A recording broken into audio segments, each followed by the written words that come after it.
Nag-showtime na mga idol si Cooper Flag. Bigla dito nag-takeover mode. Pinabagsak naman ni CJ McCollum. Mapapaaway pa si PJ Washington.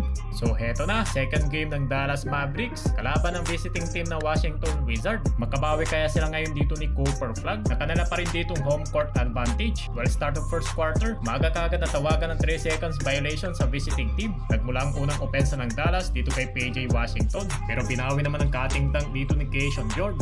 8 minutes mark nang may alip naman dito si Cooper Flag to Derek Lively. At kasunod naman ng dalawang tres ni Cooper Flag at ni Klay Thompson. Kaya naman bahagyang umakyat sa 8 ang kanilang kalamangan sa 6 minutes mark. Napa-timeout dyan mga idol ang Washington. Then after naman dito ng timeout, may 2-point cutting dunk naman dito si Alex Hart mula sa assist ni Carrington. Pero bahagya naman dito nagkaroon ng alley-oop dunk ang magka-teammate na former Lakers na si Max Christie at Anthony Davis. Solid yung pasa na yun mga idol. Gandang block naman dito ni PJ Washington kay Bob Carrington. Then after ng block na yun, mula naman dito sa assist ni D'Lo, isang 3-point corner dito ni Max Christie. Under naman sa 2 minutes mark, another alley-oop dito ni D'Lo to Lively. Bago naman dito natapos ang first quarter, unang assist naman dito ni Cooper to Christie in the corner 3. Pasok ang bola, pero madali lang ditong naibawi nang pumasok itong buzzer 3-pointer ni Keyshawn George. Kaya naman natapos ang first quarter 28-35. Sa entering naman dito ng second quarter, hindi na gumalaw ang score dito ng Dallas Mavericks. Nang biglang naitabla dito sa score na 35 sa 9 minutes mark. At muli naman ditong ipinasok si Anthony Davis. At dito na nagumpisang makalamang ang visiting team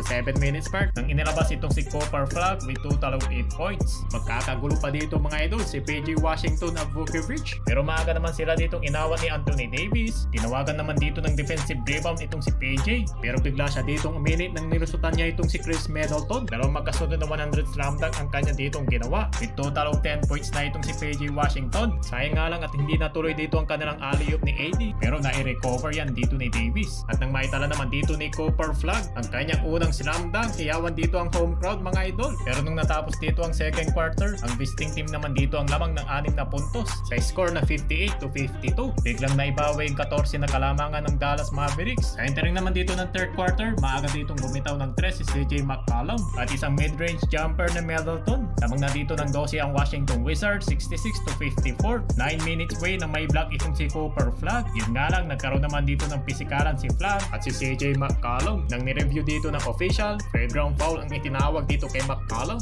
Ilang minutes naman dito ang nakalipas, hindi pa rin dito bumababa sa 10 ang kalamangan ng Washington Wizards. Kaya naman dito sa 2 minutes mark na mapatimeout ulit itong Dallas Mavericks. Then after the timeout, kumanada pa dito ng 3 si Keyshawn George. Gandang alley-oop pass namang ginawa dito ni Marshall to Davis. Natapos naman dito ang third quarter, 89-74. Sa entering naman dito ng fourth final quarter, takeover mode na dito ang Dallas. Bumaba na rin sa single digits ang hinahabol dito ng Mavericks. Pero patuloy pa rin dito ang magandang opensa ng visiting team. May counted and foul naman itong si PJ Washington. Habang sa kabila, takeover mode naman dito si CJ McCollum. Naiwan doon si Flag. Pero hindi naman dyan papatalo ang rookie ng Dallas. Lumipad na itong si Cooper Flag. Grabe ang hiyawan dito ang crowd mga idol. Pero biglang mabilis na fast break sa kabila. Natawagan ng counted F1 ang rookie. Pero agad naman ditong binawi ni Flag na malibre dito sa perimeter with a total of 15 points. Pero may pambawi dyan si Cam Whitemore ng kanyang corner 3. But Cooper is not over yet. Another 3 points. Bullseye yun mga idol. Pero bahagya pa rin umakyat sa 7 ang kalamangan. Nang tinirahan dito ni Middleton ng fadeaway jumper si AD.